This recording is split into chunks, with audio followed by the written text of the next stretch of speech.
আজকের এই পর্বে আমরা জানব এ ট্যাগ সম্পর্কে। চলুন শুরু করা যাক। এ ট্যাগ শুরু করলাম, এ ট্যাগ শেষ করলাম। এ ট্যাগের কাজ হচ্ছে কোনো ওয়েবসাইটকে লিঙ্ক আপ করা। আমি এ ট্যাগ এর মাঝে কিছু টেক্সট দিচ্ছি।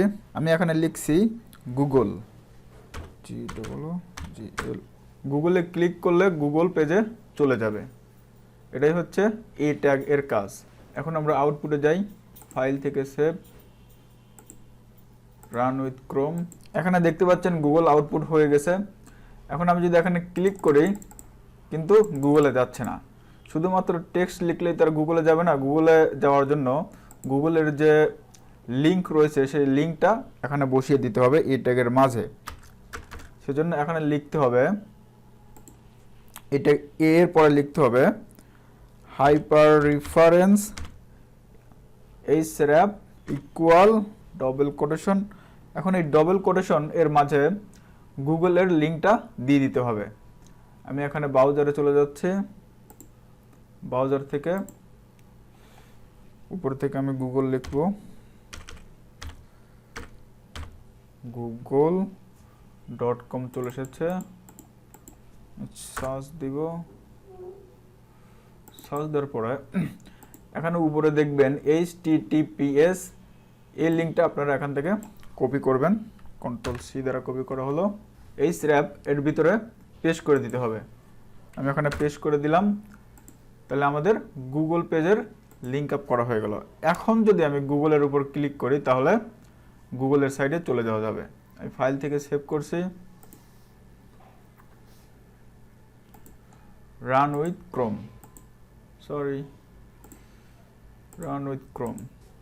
এখানে দেখতে পাচ্ছেন আমাদের টেক্সটের কালারটা অন্যরকম হয়েছে এবং নিচ দিয়ে একটা দাগও হয়ে গেছে। এখন যদি ক্লিক করি তাহলে গুগল এর প্রথম পেজে চলে যাবে। সো আমি এখানে ক্লিক করলাম, দেখতে পাচ্ছেন গুগলের ফার্স্ট পেজে চলে এসেছে। আমি আরও কয়টি সাইট আপনাদের দেখাতে যাচ্ছি। পুরা এই ট্যাগটি কপি করলাম, enter control V, break tag নিয়ে নেব এখানে, BR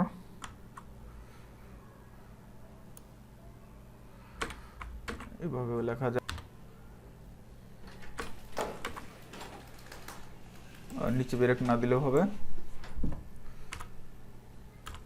তাহলে এখানে লিখব ফেসবুক।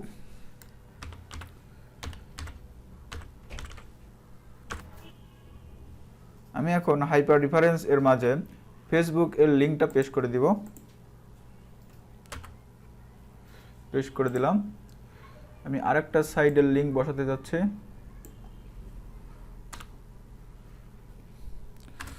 Fibre,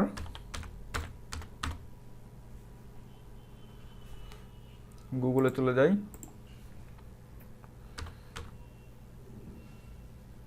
fiverr.com।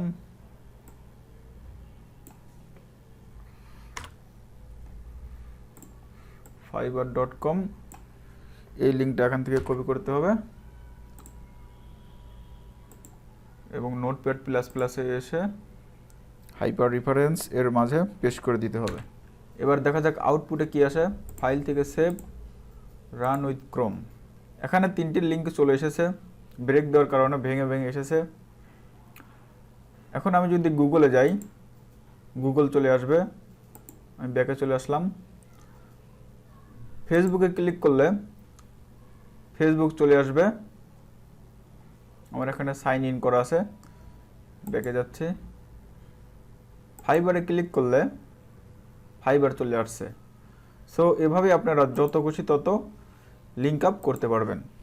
আপনারা যে কোনো জিনিস লিঙ্ক আপ করতে পারবেন। এখন যদি কোনো ইমেজ যদি আপনারা লিঙ্ক আপ করতে চান, বিউটিফুল ওয়ালপেপার, যদি এই ওয়ালপেপারটা আপনারা লিঙ্ক আপ করতে চান তাহলে ওয়ালপেপারের উপর ক্লিক করবেন, দেন মাউসের ডান বাটনে ক্লিক করবেন। এরপরে কপি লিঙ্ক অ্যাড্রেস, লিঙ্ক অ্যাড্রেসটা কপি করে নেবেন সেম আগের মতোই। আমি এখানে আরেকটি এ ট্যাগ নিয়ে নিচ্ছি এবং নাম দিচ্ছি ইমেজ লিঙ্ক।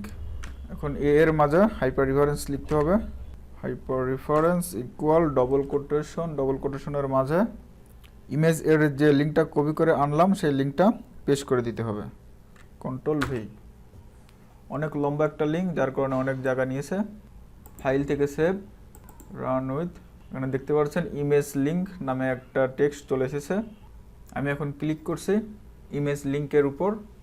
দেখতেই পাচ্ছেন এখানে ইমেজ এর সাইটটি চলে এসেছে। লিঙ্ক ট্যাগের আরেকটি বিষয় হলো, আপনারা যখন ওয়েবসাইট তৈরি করবেন তখন হয়তো কাজে লাগতে পারে। এখানে হাইপার রেফারেন্স এর পরে target equal double quotation underscore blank. আপনারা যদি এই প্রপার্টিটা এখানে ইউজ করেন, তাহলে আপনি যদি গুগলে যদি ক্লিক করেন, তাহলে এই উপরের যে বার আছে এই বারটা নতুন একটা বার নিয়ে নতুন একটা বারে শো হবে। আশা করি এই ট্যাগ সম্পর্কে সম্পূর্ণ ধারণা দিতে পেরেছি। সো দেখা হচ্ছে পরবর্তী টিউটোরিয়ালে নতুন কোনো ট্যাগ নিয়ে।